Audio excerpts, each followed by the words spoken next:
Não é todo dia que a gente tem a oportunidade de entrevistar, em primeiro lugar, quem a gente gosta. Em segundo lugar, quem apoia o nosso trabalho.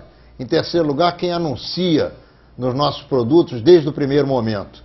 Então é com esse espírito de felicidade, de alegria e de honra, de satisfação, que nós recebemos aqui em Menorá na TV o Rogério Schorr, que dispensa apresentações. Um grande empresário da construção civil, um membro importantíssimo da comunidade judaica do Rio de Janeiro, desde muito jovem, presidindo o fundo comunitário, estando ao lado das atividades comunitárias, dando suporte e apoio a tudo que se faz de judaico no Rio de Janeiro. É uma honra muito grande para nós, de Menorá na TV, recebemos o Rogério Schorr e podemos bater esse papo com ele, que certamente você que está em casa vai aproveitar muito. Como vai, Rogério? Muito prazer e é uma honra muito grande receber você aqui em Menorá na TV. Bom, para mim também é uma honra muito grande estar aqui. A tua apresentação foi bacana, não sei nem se eu sou tão importante assim, tão bacana assim, mas também quero deixar registrada a importância também do trabalho que você faz com a Menorá. Com certeza absoluta, hoje é a melhor revista judaica que a gente tem circulando, acho que no Brasil, né, a qualidade, as matérias, tudo. Então, queria dar parabéns a você também aí pelo teu trabalho bacana sendo feito aí. Você me conhece, quem está em casa também, que me vê, me ouve, sabe que eu não jogo conversa fora e não rasgo seda não, Rogério. O que eu falei a seu respeito é o que eu penso, o que eu sinto, e mais do que qualquer outra coisa, que você realmente merece muito mais coisas que eu não falei, porque nosso tempo também não é tão longo, mas que você certamente é merecedor. Menorá na TV entrando no ar mais uma vez.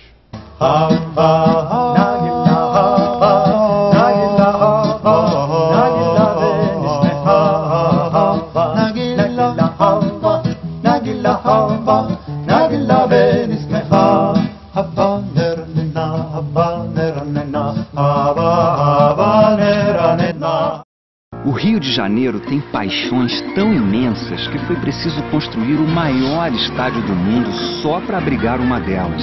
Somos apaixonados pela beleza que nos cerca, pela simpatia que nos define, apaixonados pela vida que no Rio de Janeiro tem um ritmo contagiante. Seja qual for a sua paixão, é muito provável que aqui você encontre a sua cara metade.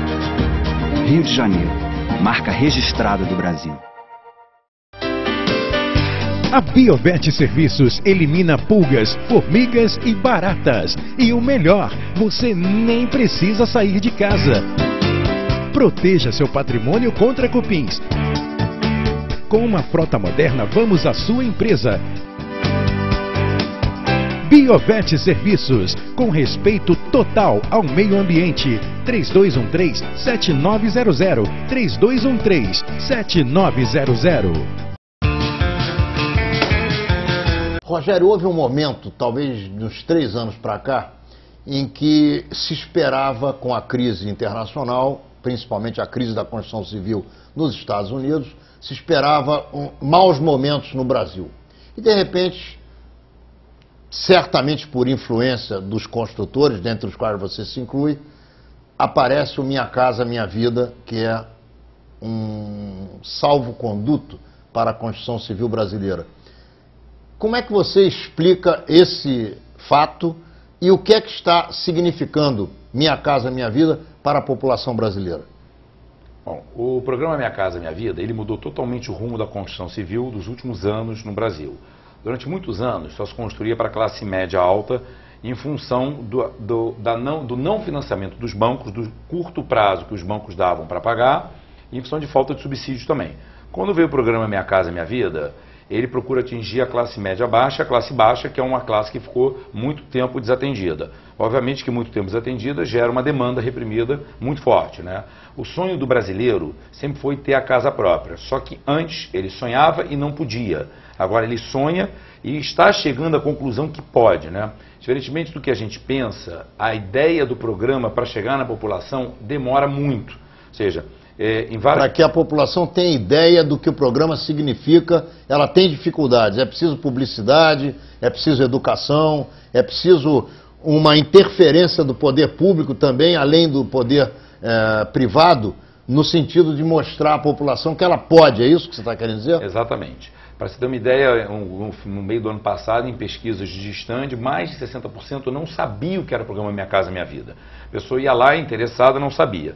Então, mas de uma determinada maneira, né, as pessoas agora podem comprar, a procura é muito grande. Eu acho que, para você ter uma ideia, o mercado imobiliário do Rio de Janeiro, anterior ao programa Minha Casa Minha Vida, a classe média baixa, representava 3, 4%. Posterior à Minha Casa Minha Vida, representa 25% a 30%. Quer dizer, há um crescimento de 300%, é isso? Ou 1000%? Não, é 10 vezes, é 1000%. Sei lá, 1000%. Eu não sou bom em conta, não, sou advogado. Você que é engenheiro.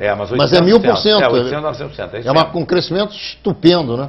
E não fosse Minha Casa Minha Vida, o mercado imobiliário teria tido uma crise grande. Isso é que eu queria que você explicasse. O que acontece? O mercado imobiliário é um mercado essencialmente de crédito. E anteriormente à crise mundial, o Brasil vinha caminhando muito forte para uma regularização do crédito no mercado imobiliário que durante muitos anos ficou parado. Durante muitos anos, nós, incorporadores, financiávamos também o comprador final, né? O que fazia com que você tivesse 80, 90, 100 meses para pagar. Os bancos entraram no mercado, começaram a dar 25, 30 anos para se pagar, a taxa de juros caíram e aí você teve uma explosão anterior à crise mundial. Quando vem a crise mundial, que é uma crise absolutamente de crédito, né, afeta na veia o mercado imobiliário. Então a gente iniciou o ano de 2009, todo mundo muito ruim, ou seja, com poucas vendas, com pouco produto para lançar em função da falta de crédito. E aí vem o programa Minha Casa Minha Vida. No Rio de Janeiro, especificamente, a gente deu uma sorte e competência, obviamente, do prefeito, que ele logo 3, 4 meses... Está falando do Eduardo Paes. Do Eduardo Paes. Logo com 3, 4 meses depois, ele foi o primeiro prefeito a vir com medidas de incentivos fiscais e mudança na legislação urbanística, no sentido de incentivar mais ainda o programa Minha Casa Minha Vida. E, para melhorar mais ainda, ele aprovou os projetos em 30, 60 dias. Ou seja, aquilo que demoraria um ano para a gente aprovar, em 60 dias você compra e lança na mesma hora praticamente, o que dá uma velocidade grande. O que fez com que o mercado tomasse uma velocidade realmente grande e recuperasse muito rapidamente o rumo dele. Tanto é que se você tira os 25, 30% que o Minha Casa Minha Vida representou no mercado imobiliário, o mercado imobiliário teria tido uma queda de uns 30%, 40%. O que seria fatal para muitas empresas. Certamente. A palavra fatal eu não sei, mas seria muito ruim. A palavra, hoje as empresas são muito capitalizadas, elas são todas, a grande maioria, são com capitais abertos na bolsa e tudo. Então, mas seria complicado. Viveríamos um pequeno marasmo, entendeu? Num país pobre como o Brasil ainda, apesar de que o Brasil é um país rico, a população brasileira ainda apresenta bolsões de pobreza muito intensos. Quando você, através de um programa como esse, Minha Casa Minha Vida, que você mesmo diz que 30% do mercado imobiliário se transformou num mercado de gente pobre comprando casa própria, realizando o seu sonho. O que significa para um país como o Brasil o mercado da construção civil oferecendo empregos? Olha, o mercado da construção civil é o mercado que mais emprega mão de obra nacional, porque tudo vinculado a ele praticamente tem a ver com mão de obra nacional. Tijolo, cimento, ferro, madeira, mão de obra, areia. Enfim, mais ou menos 35% a 40% do nosso custo representa a mão de obra e o potencial de duplicação, triplicar empregos no nosso investimento ele é muito grande. Então é muito importante, né, para você criar emprego, você ter um boom no mercado. Agora, o que gerou um problema invertido, né? Quer dizer, eu digo isso assim, na vida você tem maus problemas e bons problemas. Acabou que é um bom problema, que é a falta muito grande de mão de obra, né? Você teve aí um período grande, até noticiado em vários jornais, de atrasos de obra em função de não ter material, não ter mão de obra. Você tinha obras em que você estava com o jaú pendurado, tudo pendurado para fazer a fachada e você não tinha fachadeiro para fazer, não tinha gente para fazer impermeabilização. Os elevadores não chegavam a tempo. Então você teve um problema seríssimo de falta de material e mão de obra, que vai exatamente na linha inversa da coisa boa, que é você ter uma construção civil se desenvolvendo, mas, infelizmente, gerou vários problemas que até hoje ainda existem e, na minha opinião, podem até piorar muito em função da perspectiva que a gente tem aí de obras para o futuro.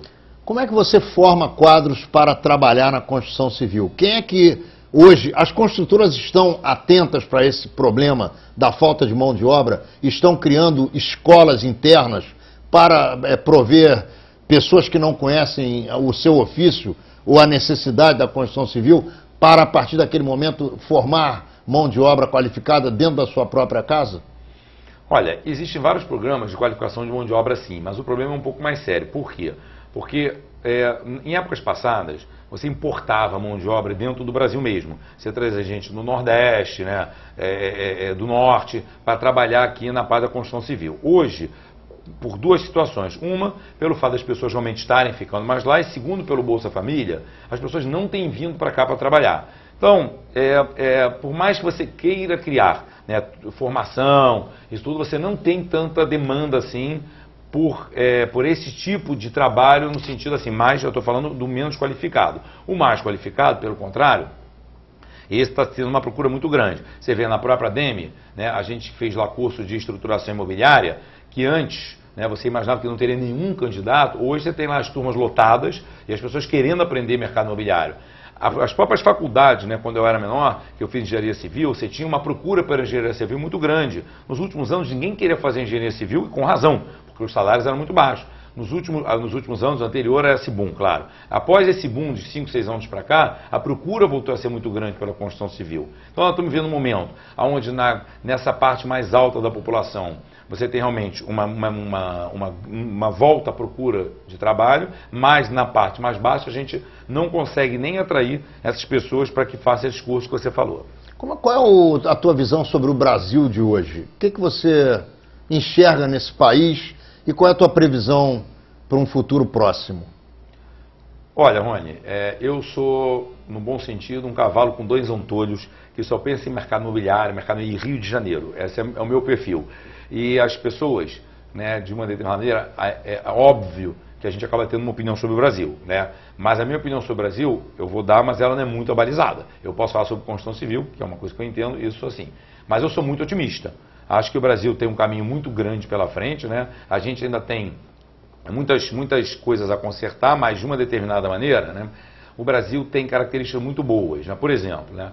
O Brasil é um dos poucos países emergentes que recebe bem o empresário, né? Você pega vários outros países, eu não vou citar nomes aqui, mas a gente sabe, né, que você tem tabelamento, você tem uma certa hostilidade, né, à iniciativa privada. O Brasil não. Você tem uma presidência brasileira, você tem governadores, prefeitos que têm essa interação muito boa com os empresários. Querem que os empresários venham para cá, querem atrair capital, não tem aquele preconceito bobo, né, de capital estrangeiro, tudo. Então, quer dizer, eu acho que essa é uma linha boa do Brasil. O Brasil tem um mercado financeiro bastante sólido, bastante saudável. Uma vez, certa vez agora, há pouco tempo, o presidente Lula, né, até comentando, falou, é importante que os bancos tenham lucro. Ele falou uma coisa verdadeira. A princípio parece uma certa, sei lá, demagogia, mas é muito importante que os bancos tenham lucro para a gente ter um sistema financeiro saudável. Você tem um controle do sistema financeiro muito bem feito. Você tem um banco central bem estruturado, sempre tivemos pessoas capazes lá. Então, eu acho que a gente tem um caminho muito bom pela frente. A gente também tem uma sorte muito grande, além disso tudo, né?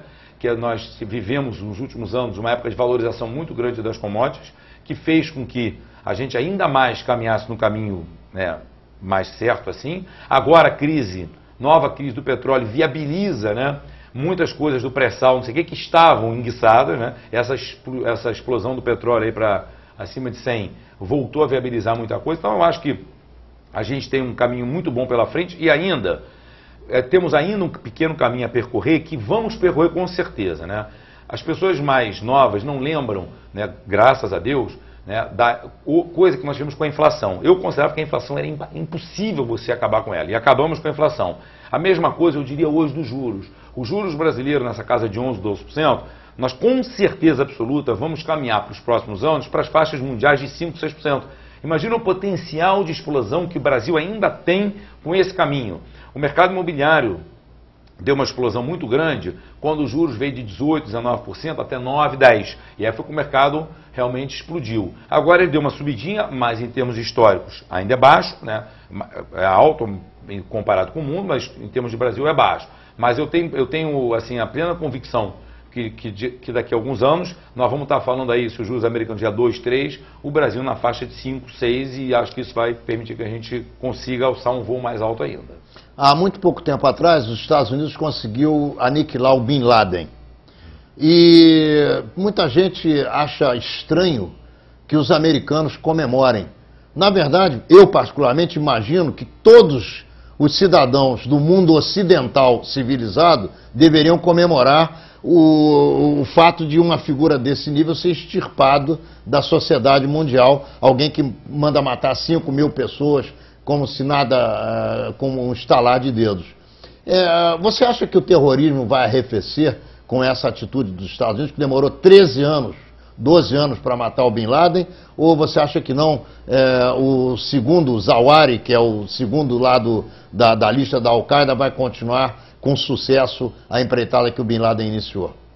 Olha, eu pessoalmente penso o seguinte, com relação ao que você falou, em relação à opinião do mundo, eu acho que a grande maioria é a favor. Isso é aquela coisa, aquela caixa com fósforo só faz mais barulho do que uma caixa cheia.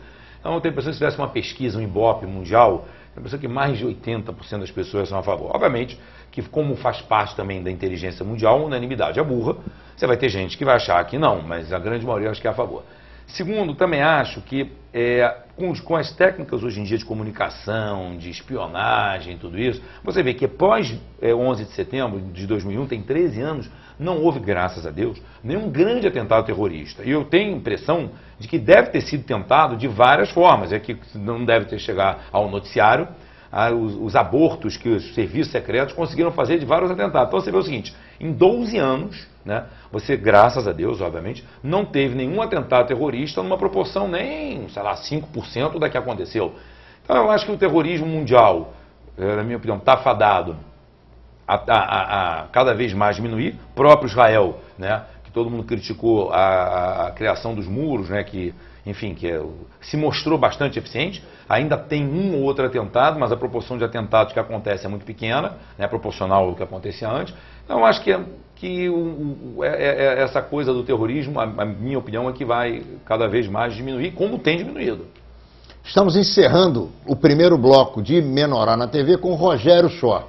Já voltamos, vamos dar um passeio com o Rogério por Israel, pelo mundo, e vamos voltar aqui para o Brasil, para o Rio de Janeiro, com relação a Olimpíadas, com relação à Copa do Mundo, o que o Rogério espera desse tipo de coisa com relação à nossa cidade, ao nosso estado, ao nosso país. Já voltamos, não saia daí, que o Rogério Schorr tem muita coisa para nos contar.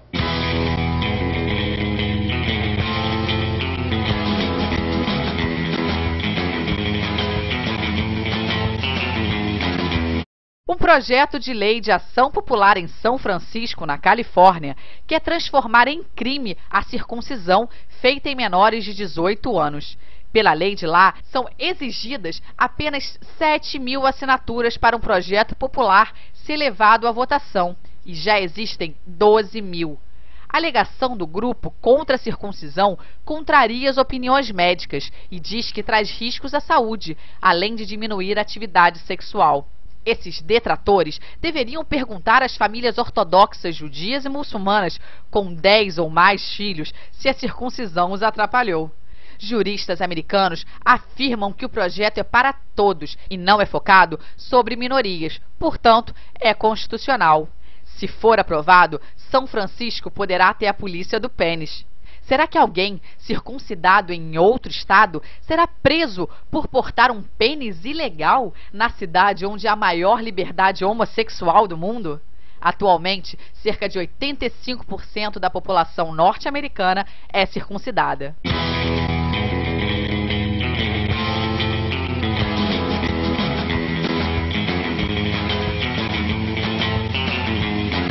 A agitação do dia a dia requer cada vez mais sua atenção. E a visão dinâmica é uma das mais importantes ferramentas que você pode contar. Buscando mais segurança, tranquilidade e conforto em sua visão, a Rodenstock lança as lentes progressivas digitais Life 3D. Maior abertura de visão em distâncias próximas, intermediárias e longas, aumento de contrastes e a melhor definição de imagem. Rodenstock German Eyewear, sua melhor escolha em lentes e armações, encontrada nas melhores óticas. Inventividade, criatividade e ousadia são marcas do Rio de Janeiro há muito tempo. Aqui surgiu o frescobol e foi criado o futevôlei. Aqui o homem pode voar, o tempo parar, uma ideia nova surgir na mesa de um bar e ganhar o mundo. Promovemos talentos e empreendedores e somos o estado que mais recebe investimentos no país. O Rio de Janeiro voltou a sonhar e a realizar.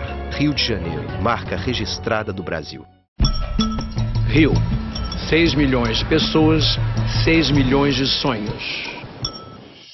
Eu sou a Cláudia, tenho 32 anos, tenho uma família maravilhosa e a gente mora aqui no Complexo do Alemão. O meu sonho é ver meus filhos com um futuro brilhante. Pensando em famílias como a da Cláudia, a Prefeitura do Rio criou o Cartão Família Carioca. Mudou muita coisa na vida da gente. O dinheiro que eu recebo hoje, eu posso ir várias vezes no sacolão, compro bastante legume, frutas e verdura para meus filhos. É um complemento na renda de quem mais precisa. Minha geladeira tá sempre cheia, então eu saí do sufoco, né? A minha vida mudou muito mesmo. É mais comida na mesa e um estímulo à educação das crianças. Hoje eu me sinto muito feliz, porque eu posso dar a qualidade de vida para meus filhos que eu queria, né? E antes eu não podia, e hoje eu posso. Cartão Família Carioca. Prefeitura do Rio, sempre presente. Rogério, o problema que ocorreu nos Estados Unidos com relação ao mercado imobiliário, com os Madoff da vida, com os empréstimos que não eram honrados, com vendas fictícias, com tudo aquilo que você, melhor do que ninguém, foi obrigado a estudar para poder se familiarizar, porque você é um homem afeto ao mercado imobiliário, ao teu mercado e importantíssimo para esse mercado, presidente da ADEME várias vezes, e que, enfim, é obrigado a tomar contato com essas questões negativas do teu próprio mercado.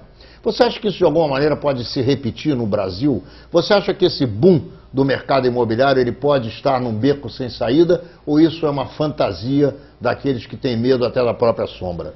Eu terminaria com a tua última frase mesmo. Porque acontece o seguinte, o que aconteceu nos Estados Unidos foi que a pessoa comprava um apartamento, com o valor do aluguel, ele pagava a prestação. Os juros caindo, o apartamento valorizando, e aí ele comprou 3, 4, 5 imóveis, e os bancos também não tomavam cuidado com crédito, porque a garantia do imóvel garantia praticamente a operação. Quando houve um desequilíbrio, ou seja, os juros aumentou, o imóvel caiu, o valor da prestação, do aluguel, não pagava a prestação, o cara se enrolou, você com 5 apartamentos a dívida, são 5 aluguéis. 5 aluguéis que não pagava, você não tinha renda, saiu correndo para vender, e aí... Ninguém compra, não tem mercado. O mercado despenca. No Brasil não é assim. No Brasil, primeiro que os bancos são muito mais seletivos quanto aos créditos. Segundo, que eu diria sem nenhuma chance de errar, que mais de 90% dos compradores de apartamentos são compradores finais. Não são especuladores, não são investidores. São os compradores do sonho da casa própria. Do sonho da casa própria. Então, não tem como você ter uma bolha estourando, impossível. O que pode acontecer sim, você deu um pouquinho para cá, subir um pouquinho para lá. Eu não acho também que tem condições mais de subir na velocidade que subiu. Tem para ser que nos últimos 3 anos o mercado imobiliário subiu 60%, 70%. 20% ao ano é muito. É muita coisa para um mercado como o imobiliário. Então, acho que não tem espaço para continuar explodindo, acho que não tem espaço para ser uma bolha. O único imóvel que você tem a figura do investidor muito forte comprando é o imóvel comercial, que aí você tem uma faixa de 60%, 70% dos compradores sendo investidores. Mas ainda também tem todas as pesquisas mostrando que a taxa de vacância do Rio de Janeiro, principalmente, é 2% mais ou menos, que ainda é baixa. Então, para isso virar uma bolha, também ainda falta muito. Se uma taxa de vacância de 2%, ainda não dá para ter essa noção de bolha. Então você, ao contrário do que se fala de bolha, você atesta com firmeza que o mercado é um mercado que se transformou num mercado muito mais sólido e que veio para ficar ao lado da população brasileira que deseja investir nesse mercado. O sistema de crédito do Brasil ainda é muito primário e está começando cada vez mais a se desenvolver, né?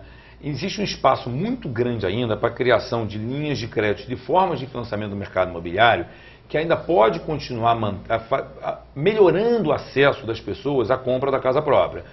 Então, eu acredito que ainda existe um espaço para, durante alguns anos, isso se sustentar, né? Você vê, por exemplo, vou dar um exemplo, descontos recebíveis. O que é descontos recebíveis? É você pegar alguém que comprava com você um apartamento em 80 vezes e receber aquele dinheiro do banco à vista. Há 6 anos atrás isso não existia. Há 1 ano, 2 anos atrás, só existia quando a obra ficasse pronta. E hoje você já consegue fazer isso no lançamento. Então você está começando a ter mecanismos de financiamento que dão mais força ao mercado. Que dão sustentação e possibilidade de crescer ainda. A percentual do PIB de crédito do mercado imobiliário no Brasil, comparado com os Estados Unidos, ainda é 1/3. Ou seja, o Brasil tem condições de crescer 3 vezes o nível de crédito para chegar no percentual de financiamento no mercado imobiliário / Estados Unidos. Então a gente ainda tem muito espaço pela frente. Bom, vamos fazer um voo oceânico e vamos sair daqui e vamos para o Oriente Médio. O que é que você pensa que vai acontecer com Israel na medida em que hoje o Hamas e o Fatah se reúnem numa concepção de governo para os palestinos? Você acha que vem aí o Estado palestino e com isso uma possível vizinhança de paz com Israel, ou ao contrário, vem aí o Estado palestino unilateralmente declarado e com grandes dificuldades para a relação de paz com Israel? Olha, eu, de uma forma, eu sou um otimista nato com relação a tudo, né? E eu acho que é muito difícil você imaginar, nós que somos bastante pró-Israel, judeus e tudo, imaginar que não vai existir um Estado palestino. Isso acho que já é uma página virada da história. Aqueles que é uma questão de tempo. É uma questão de tempo, né? Então, acho que, na minha opinião, deveria ser feito logo. Claro que as pessoas que estão lá em Israel sabem negociar isso muito melhor do que eu, claro. Mas eu acho que isso aí não vai ter jeito, vai ter que ter. Eu tenho a impressão de que você ter Hamas, ter Fatah, todo mundo junto, a mim sempre me parece melhor. Eu acho que sempre quando está todo mundo unido, mesmo que em todos os grupos, em toda união, tem uma certa desunião, mas pelo menos você cria uma força canais maior. De comunicação. Um canal de comunicação só, uma responsabilidade só. Eu gosto muito dessa união. Por mais que você tenha lados radicais de um lado, mas lembro bem, né, que quando Begin assumiu o Estado de Israel... Ninguém esperava que ele fosse fazer paz com o Egito. O lado árabe, todo mundo dizia, aí agora não sei o quê, falar uma porção de barbaridade sobre ele, e foi ele que fez a paz. Então eu sou assim, otimista, acho que não tem jeito. Eu acho que você parar e pensar e olhar para aquilo ali, a gente não tem como recuperar aquela terra e eles não têm como expulsar os judeus para os mares. Então... vai ter que arrumar um jeito. Israel não vai ser destruído, Israel não vai destruir, sei lá, quantos palestinos moram lá. Então, eu acho que vai um dia acabar arrumando um jeito de eles se entenderem lá, e são pessoas inteligentes das duas partes, e vai acabar chegando a um acordo. Como é que você vê essa revolta nos países muçulmanos da África, passando pelo norte da África, chegando ao Oriente Médio, envolvendo a Jordânia, envolvendo a Síria, envolvendo o Líbano, envolvendo a Arábia Saudita? Qual é a sua opinião a respeito desse movimento que uns dizem que é popular, outros dizem que é fomentado? Você acha que nós vamos poder observar democracia no Oriente Médio, fora do Estado de Israel, como existe na sociedade ocidental? Olha, essa pergunta é muito boa e eu vou te responder dando a opinião de outra pessoa. Uma vez por ano, eu costumo almoçar com duas pessoas que têm uma visão de mundo e de Brasil maravilhosa. O Stuberger, que é do Fundo Verde, e o Dório, né? O Dório é o Dório Ferma. Dório Ferma, do Opportunity. E há uns 2 meses atrás eu almocei com o Stuberger, né, e perguntei exatamente isso para ele. E eu incorporei a resposta dele. Ótimo, então vamos aprender. Ele é um gênio, eu não sei se você conhece, ele é um gênio, realmente, é um pensador mundial mesmo. E ele falou uma coisa muito interessante sobre isso. Ele falou o seguinte: nós estamos vivendo um momento muito importante para o mundo. É a queda da última coisa atrasada que existe no mundo, que é essa maneira do mundo islâmico, não religião, o mundo islâmico do comportamento, né, das mulheres, dos homens, não sei o quê. Então ele estava comentando, o que acontece hoje em dia? Hoje em dia você não consegue mais manter uma coisa fechada. Você tem Facebook, você tem Orkut, você tem internet. Então aquelas mulheres com aquela, sei lá, com aqueles tratamentos que a gente lê nos livros e que acompanha em tudo que é lugar, né? Ela vendo no Facebook, vendo aqui, vendo ali, ela começa a se revoltar com aquilo tudo. Então, eu acho que esse é o início da modernização, eu acho que dessa parte do mundo que ficou muito para trás com a evolução, né? Os países comunistas, né? Se a gente vê em termos históricos, está tudo acontecendo muito rápido, porque nós estamos vivendo aí 50 anos em que acabou o comunismo, em que caiu o muro de Berlim, em que a China está se abrindo, o próprio Brasil saiu da ditadura e está aí, né, com uma democracia maravilhosa. Então eu acho que é óbvio que, como ele falou muito bem, é um processo que pode gerar, num curto e médio prazo, problemas sérios no mundo, tipo petróleo, tipo revolução, mortes e coisas que ninguém deseja, mas que no longo prazo é muito saudável. Vai ser benéfico. Vai ser benéfico, os países vão ter democracia, não tem como. Eu acho que o mundo, a tecnologia do mundo não segura mais essa coisa assim do grande ditador, o cara que é dono de tudo. Eu acho que não tem como. Quer dizer, você acredita então, como diz o nosso amigo genial, Qual é o nome dele? Stuberger. Eu não tive a honra de conhecer, mas, enfim, estou conhecendo por você agora. Como diz o Stuberger, há males que vêm para bem. Ou seja, esse mal, que tem gente morrendo, tem revolução aqui, que tem problemas ali, isso vem para beneficiar a humanidade de uma certa maneira. E um curto-circuito de curto prazo e médio prazo. Ou seja, é óbvio que ninguém vai imaginar que esses governantes vão largar tudo de mão beijada, né? Mas a gente imagina, né, quer dizer, que existe um processo, talvez quando se estude daqui a 100 anos, né, a história do nosso mundo, da nossa época, isso vai ser o início do processo de revolução do mundo islâmico, não no sentido contra a religião lá dentro, no sentido de você adaptar, né, as coisas à modernidade. Não tem como, no mundo de hoje, você imaginar que você tem países que tratam as pessoas daquela maneira. O casamento do príncipe William com a Kate Middleton, há pouco tempo atrás, despertou no Brasil uma discussão se a monarquia também serve para nós. Obviamente nós vivemos numa república e muita gente é a favor da monarquia. Independente de ser a favor ou contra, o que é que você pensou desse casamento? Se é que você viu, acredito que sim, todo mundo viu. E como é que você veria o fato do Brasil ter um monarca? Olha, eu não vi os melhores momentos, porque naquela hora realmente eu não podia ver. Não que eu estava dormindo, não, mas é que a hora que eu faço análise, então não deu para ver. E 2, eu sou contra a monarquia no Brasil. Eu acho que se a monarquia no Brasil não tem como. A monarquia, nos países que ela já está instituída, ela tem um simbolismo, ela tem uma coisa bacana, ela tem a coisa do glamour, né? Que eu acho que todo mundo gosta, as pessoas acompanham. Eu acho que de uma determinada maneira as pessoas se botam naquele sonho, né? Eu acho que é um conto de fadas, né? Você vê o casamento, vê eles entrando e tudo, é uma coisa muito bacana. Então, eu acho que faz parte da cultura, e não faz parte da nossa cultura a monarquia. Quer dizer, eu acho que isso é uma coisa que ela tem que vir aos poucos, tem que vir com uma história, com uma tradição, com fofoca, faz parte também, ser humano faz parte, entendeu? Com historinha, com você querer acompanhar a vida do príncipe, a vida... eu acho que... eu acho bacana, mas acho que no Brasil é impossível. Olha só, a rainha da Inglaterra ela tem 86 anos de idade. Você acha que ela vai viver mais quantos anos, por exemplo? 15?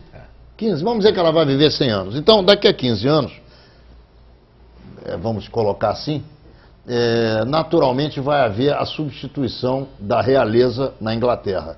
Você acredita que será o príncipe Charles ou o seu filho, William, que acaba de casar, o próximo rei da Inglaterra? Você sabe, na verdade, é uma coisa engraçada, né?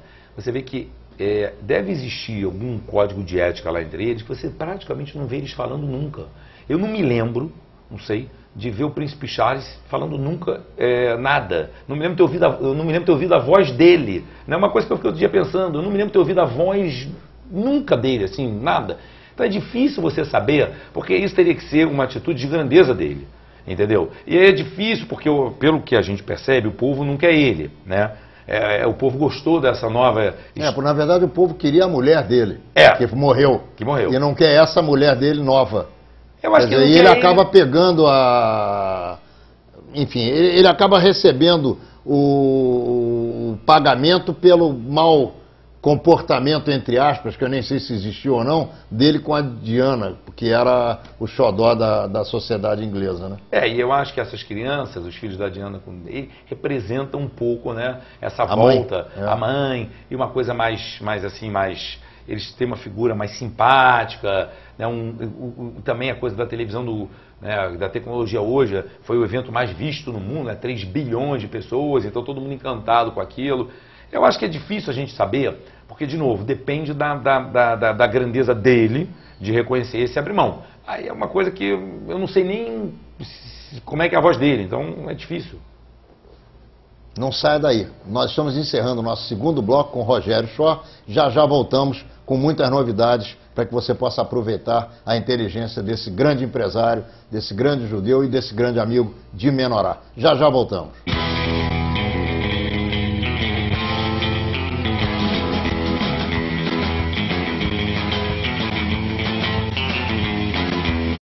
O Holocausto não foi apenas uma carnificina dos judeus. As imagens que você assiste são cenas reais de combatentes judeus atacando tropas alemãs na Segunda Guerra Mundial.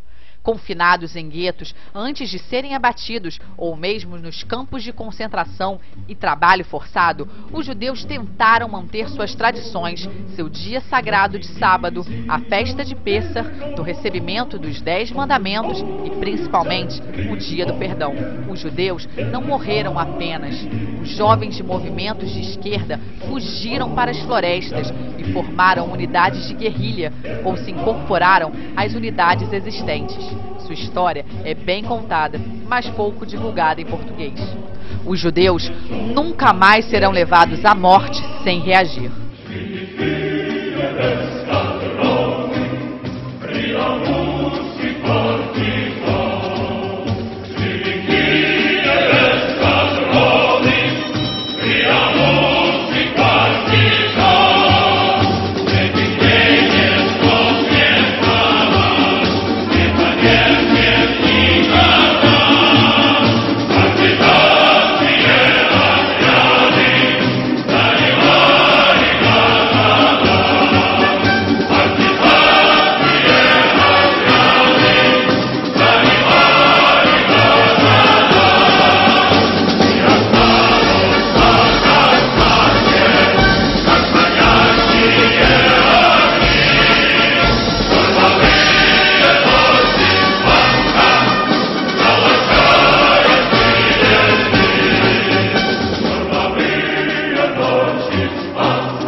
מדינה יהודית בארץ ישראל, היא מדינת ישראל.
Paz é muito mais que uma palavra.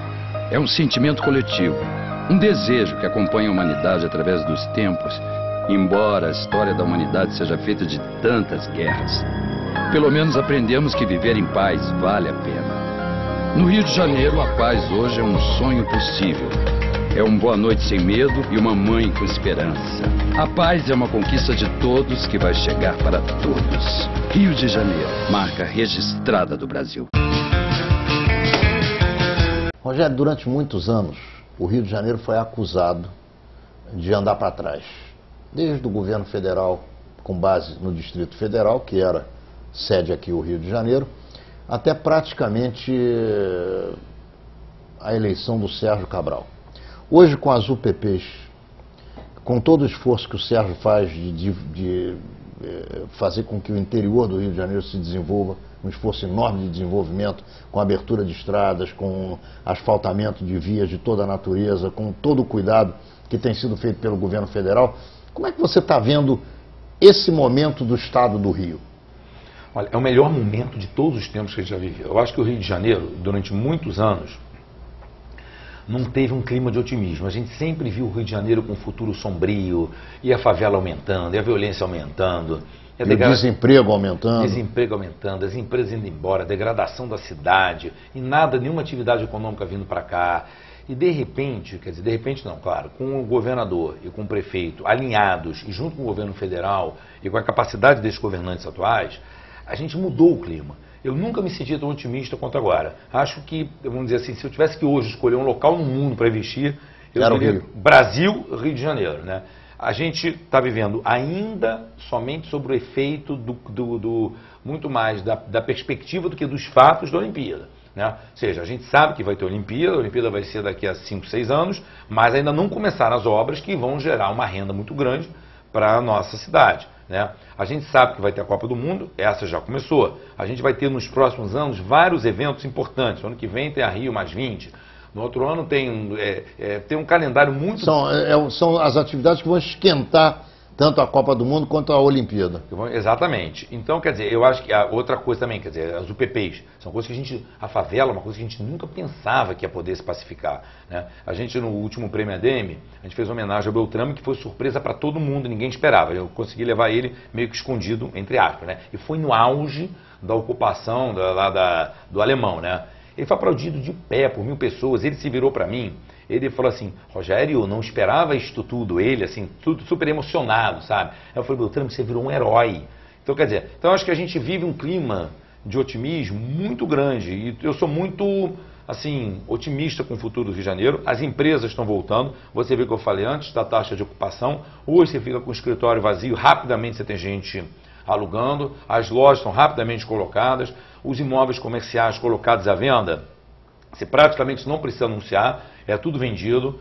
E o mundo inteiro, né, eu que estou no mercado imobiliário, vejo vários fundos estrangeiros querendo entrar aqui para investimento tanto em mercado quanto em comércio, em tudo. Então acho que a gente está realmente num grande boom do nosso estado. Nós saímos de uma prefeitura do César Maia, que veio muito bem no início, no primeiro governo dele, depois no segundo governo já um pouco mais, com mais dificuldade, e no terceiro governo ele praticamente no final dizem que ele abandonou a cidade. Qual é o teu sentimento a respeito do nosso prefeito atual, o Eduardo Paes? Olha, acho que não tem nenhuma dúvida, né, de que o Eduardo é um cara brilhante, né? Quer dizer, acho que, assim, desde que eu me lembro, é o melhor prefeito de todos os tempos, né? Porque realmente ele é proativo, ele quer resolver, você viu escuta as pessoas. Escuta, você repara que eu estava comentando antes, do decreto Minha Casa Minha Vida, que ele realmente foi lá, fez um decreto rápido no sentido de incentivar o nosso mercado. Ele, vamos dizer assim, ele procura atrair iniciativa privada. Quer dizer, eu acho que é uma sorte muito grande, né, que nós demos de pegar, vamos dizer assim, essa gestão do Eduardo Paes durante esse período agora, e alinhado com o governador, mais ainda a gente foi embora, né? O que você espera da Olimpíada e da Copa do Mundo no Rio de Janeiro, no Brasil especificamente no Rio de Janeiro? O Eduardo Paes, ele fez o que eles chamam o Conselho do Legado da Olimpíada, da qual até eu faço parte, chamam empresários e pessoas da sociedade civil, são 8 pessoas, para meio que debater com ele tudo que vai ser feito para a Olimpíada, claro que a decisão é dele, é tudo, mas não sei, estamos que vai conselho, mas eu acho que ele está num caminho bom, né? Eu sempre reclamava um pouco dos governos, de uma maneira geral, de não ouvir iniciativa privada, né? Quer dizer, no fundo, nós é que vamos construir a Vila Olímpica, nós é que vamos construir a Vila de Mídia, nós é que vamos dar viabilidade, não só nós, construtores civis, o setor de transporte, ônibus, metrô, todos nós é que vamos ter que ter uma participação ativa nisso. Então, eu tenho a nítida impressão de que ele está no caminho certo. Esse conselho, ele está reunindo uma vez a cada 2 meses, ele ouve a opinião de todo mundo de verdade, tenta adaptar aquilo que ele acha viável ou não viável, porque o mais importante da Olimpíada não é só o que vai acontecer naquele momento, é o que vai acontecer pós aquele momento. Você vê, por exemplo, né, o incentivo aos hotéis, né? Eu mesmo não acreditava nessa construção tão grande número de hotéis que a gente está tendo na nossa cidade. E com a intervenção do poder público, né, que fez uma lei de incentivo aos hotéis para as Olimpíadas, você vai ter uma criação, nem sei o número de quartos, mas imenso. É óbvio que com essa criação de imenso número de quartos, você vai ter pós-Olimpíada e mesmo pré-Olimpíada, um fluxo de turismo muito mais forte para o Rio de Janeiro. Então você tem várias medidas que vão em benefício da nossa cidade. Como é que você sente a comunidade judaica, o momento da comunidade judaica do Rio de Janeiro atualmente, hein? Olha, Rony, eu acho que a comunidade judaica tem que também passar por um processo de modernização, né? Eu tenho uma opinião de que o modelo de administração das instituições judaicas são modelos que tendem a falir. Ou seja, não tem como mais, e infelizmente eu falo isso com uma certa tristeza, você não tem mais a equipe de voluntários, a equipe de pessoas com aquela ideologia forte judaica, no sentido de assumir uma instituição, e também não é só isso, também o mundo moderno, né, o estresse do mundo moderno, a velocidade das comunicações, a exigência sobre nós empresários, nós empregados, nós executivos, né, é muito maior do que era. Antigamente você chegava em casa, acabou. Não tinha televisão, na televisão acabava 11 horas da noite, o cara dava boa noite, acordava no dia seguinte de manhã, você ouvia tudo no rádio. Eu me lembro que eu acompanhei a guerra, não sei se de Yom Kippur, ouvindo no rádio, né? Eu ficava ouvindo lá na Rádio Globo, lá, as últimas notícias, não tinha, você vê a guerra ao vivo, né? Então,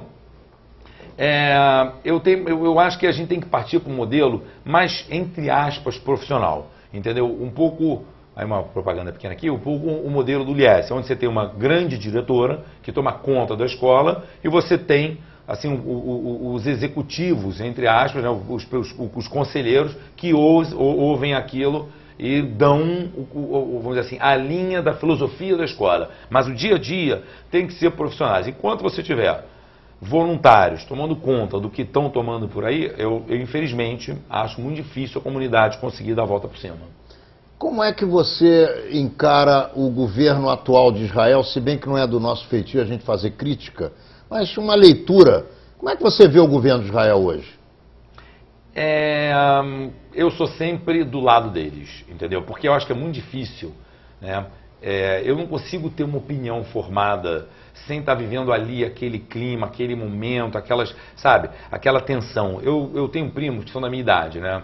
Que vivem lá. Que vivem lá, e para você ter uma ideia, são as pessoas que eu mais amo na minha vida, fora minha família, claro, mais próximo, não sei o quê, que eu vivi minha vida inteira em Israel, eu fui 20 e poucas vezes, vivi com eles a minha infância inteira. E eu me lembro que quando eles foram, na época de entrar no exército, que eles lutaram guerra e não sei o quê, papá, e eles sempre comentavam para mim assim, é óbvio que é uma certa hipocrisia, mas tinha um fundo de verdade. Ele falava, Rogério, eu fico impressionado como é que todo mundo fica lá com o pé pro alto no Caiçaras, dando opinião sobre tem que lutar aqui, não tem que lutar ali. Bota a metralhadora nas costas, vai andar lá dentro, vai participar da guerra, porque eles falaram uma coisa muito simples para mim, falaram, olha, a guerra é a coisa mais suja que existe em relação humana. Guerra de filme, no bom sentido, não estou falando de Tom Hanks, que vai para lá, que é super-herói, falando primeiro que não tem herói em guerra, não tem nada, a guerra é uma coisa cruel, o ser humano quer viver de qualquer maneira, não tem ser humano bonzinho na hora que você está ameaçado pela morte. Então, como eu vivi muito essa realidade, eu meio que sou fã de carteirinha e apoio qualquer coisa que já eu faça, porque é muito difícil, né, eu me desenvolver, eu tirar esse meu lado sentimental, entendeu, dessa análise, entendeu? Eu acho que Eles estão lá, eles têm também de novo, sabe? Eu aprendi também, sabe, Rony, hoje, com a minha entrada um pouco mais forte, não política, que muita coisa do que vem para fora não é o que acontece, muita coisa combinada de se falar. Às vezes está em reunião política, o que a gente vai falar para a imprensa? Ah, vamos falar isso, mas não é aquilo que aconteceu, né? E a gente vê vários exemplos aqui de políticos no Brasil, né? E aí, né, eu posso dar um exemplo, né, até político aqui no Brasil, o próprio nosso ex-prefeito César Maia, que teve uma briga enorme na época com Marcelo Alencar, né, no dia da posse da Deme, Marcelo Alencar entra, a primeira coisa que ele fala, né, que é a verdade, e ele falava para mim, ele falou, Rogério, a nossa briga é na jurídica, não é na física. Ele falava, o maior governador, o prefeito que a gente teve na cidade do Rio de Janeiro foi o Marcelo Alencar, e há 5 anos atrás, um estava chamando o outro de ladrão, sei lá, de não sei o quê. Então, voltando para Israel, a gente não sabe o que acontece nos bastidores. No fundo, o que o Israel fala hoje sobre Hamas e Fatah, você não sabe se lá por detrás, quando Israel fez a paz com Sadat, né? A gente soube depois que houveram contatos entre Israel e o Sadat por debaixo de panos que a gente não sabia, né? Então, quer dizer, é difícil a gente ter uma opinião. Obviamente que é importante ter opinião, mas eu acho que para tanto você tem que ter uma base que eu não tenho. Futebol, para terminar. Você continua feliz com o teu Botafogo? Olha, dizer que eu estou feliz com o Botafogo seria mentira, mas até um dia atrás nós éramos o campeão carioca. Agora a gente perdeu o Campeonato Carioca porque o Flamengo foi campeão. Mas infelizmente o Botafogo só traz tristeza, mas eu sou assim, eu tenho a vantagem com o futebol, que eu fico feliz quando ganho e não fico triste quando perde. Você não tem vontade de se envolver, não pelo aspecto que nós já conversamos muito, o aspecto negativo, que, enfim, o clube de futebol ele normalmente é um moedor de carne humana.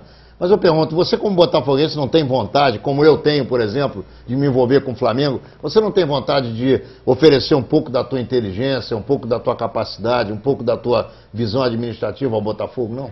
Não, Rony, olha, antes dos meus filhos ficarem mais velhos... Eu não estou perguntando a você se você vai fazer, estou perguntando se você tem vontade. Tá. São duas coisas muito diferentes. Eu vou te responder. Antes dos meus filhos ficarem mais velhos, eu nem acompanhava direito mais o futebol. Aí meus filhos começaram a acompanhar e começaram a gostar. Eu tenho um filho mais velho que não é fanático, mas é quase fanático, o do meio gosta muito, o menor praticamente não gosta, né? Eu acho que o seguinte, o futebol, eu vejo hoje como um business, um comércio. Não que eu seja contra, eu acho que tem que ser assim mesmo, faz parte, né? Mas eu não consigo me apaixonar por aquilo. Eu não posso me apaixonar e, enfim, não vou dar exemplo de jogador, que seria antiético, mas tinha um jogador do Botafogo que eu era o ídolo do Botafogo, era o melhor do Botafogo, e por acaso eu fiquei amigo, entre aspas, dele, e ele se virou para mim e falou, Rogério, meu objetivo ano que vem é jogar Libertadores, não interessa por que time for. E aí você está torcendo pelo Botafogo, o Botafogo perde, é desclassificado, você chora, embora, e ele não está nem aí. Ele vai o ano que vem jogar no outro clube, que veio a jogar por acaso, entendeu? No outro clube. Então você fica ali torcendo, apaixonado. O jogador, no bom sentido, ele não está errado. Ele está ali para ganhar dinheiro. Eu não consigo ter essa paixão. Eu não vejo ninguém lá embaixo do meu prédio gritando CHL, PDG, eu estou aqui dando entrevista para você. Não estou vendo ninguém berrando com bandeirinha menorar. E a gente fica lá. Eu sei que é paixão. Paixão não tem explicação. Mas a paixão você tem que ter. E eu não tenho essa paixão. Eu gosto de futebol, acho uma arte bacana, acho bonito você ver um jogo de futebol, mas não tem essa paixão. E também o jogo de futebol que você falou em arte, isso não existe há muito tempo, né? Há muito tempo que a gente não vê nada que a gente possa dizer que olha que coisa maravilhosa, como por exemplo foi aquela Copa de 70 que o Pelé destruiu com Jairzinho, com Paulo César Caju, com Tostão, com Rivelino. Isso não existe mais. Mas eu tenho uma explicação para isso, Rony. É a tecnologia também. Naquela época, os jogadores jogavam no Brasil, ele não sabia nem como é que o Pelé driblava, ele não sabia como é que o Garrincha driblava. De repente você encontra e vê ali. Hoje não. Hoje os nossos craques, eles vão jogar na Europa e todo mundo jogou contra o Ronaldinho Gaúcho. Então ele já conhece a manha do cara. Então o futebol não é que ele ficou pior, é que ele ficou mais integrado. É muito mais fácil. Está dando para entender o que você está falando. Você marcar um Ronaldinho Gaúcho. Você já conhece. Você já conhece. Agora imagina o Ronaldinho Gaúcho chegar, ninguém nunca viu ele jogar. Você também, na mesma idade, eu sou da época que eu via futebol no videotape. Eu chegava em casa, ficava esperando... Não, eu sou da época que não tinha televisão. Não tinha televisão. Eu sou da época do rádio. Então quando você fala na época de 70, as pessoas não viam. De repente chegava lá o Tostão, que ninguém nunca ouviu falar, e fez. Agora o Tostão jogando na Europa com o Real Madrid, todo mundo sabe marcar o cara.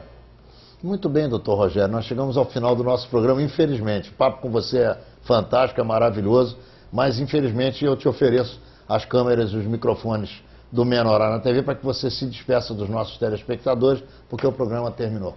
Ok, fico triste o programa ter terminado, o papo estava realmente bacana. Eu algumas vezes no último tempo tenho sido entrevistado, mas o mais agradável aqui é que eu não sou entrevistado só sobre o mercado imobiliário. A gente fala sobre tudo, sobre uma coisa mais ampla que me dá a oportunidade, né, de expressar minhas opiniões em assuntos mais amplos. Então agradeço aí a você e parabéns muito aí pelo teu trabalho. Olha aqui, meu querido amigo, a casa é sua, está sempre aberta, você é um convidado eterno nosso, é uma honra receber você aqui em Menorá na TV. Muito obrigado pela tua participação aqui hoje conosco. Valeu. E você, semana que vem, Menorá na TV, entrando no ar mais uma vez, nos horários aos quais você já se acostumou a nos ver na telinha. Nos vemos lá.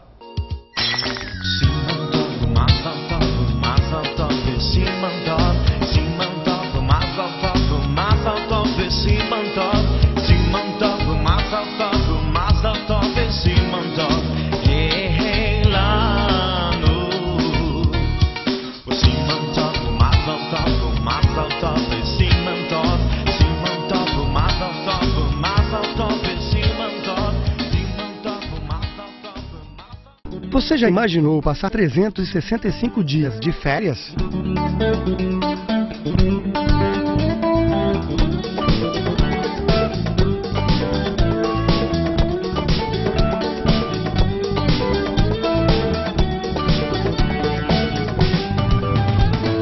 E aí, gostaram?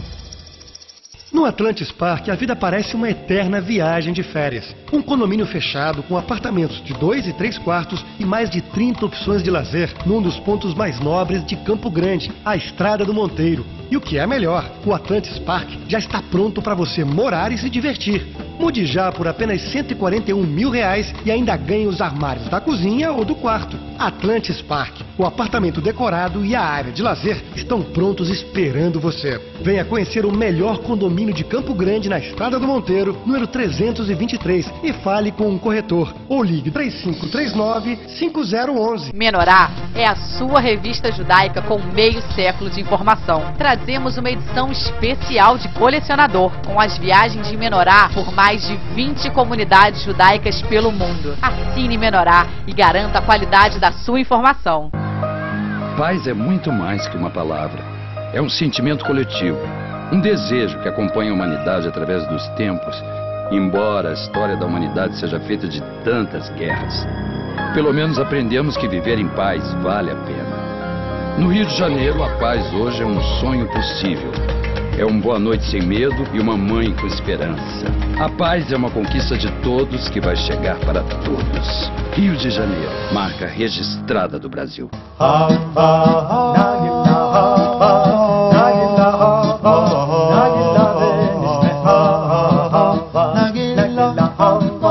Nagila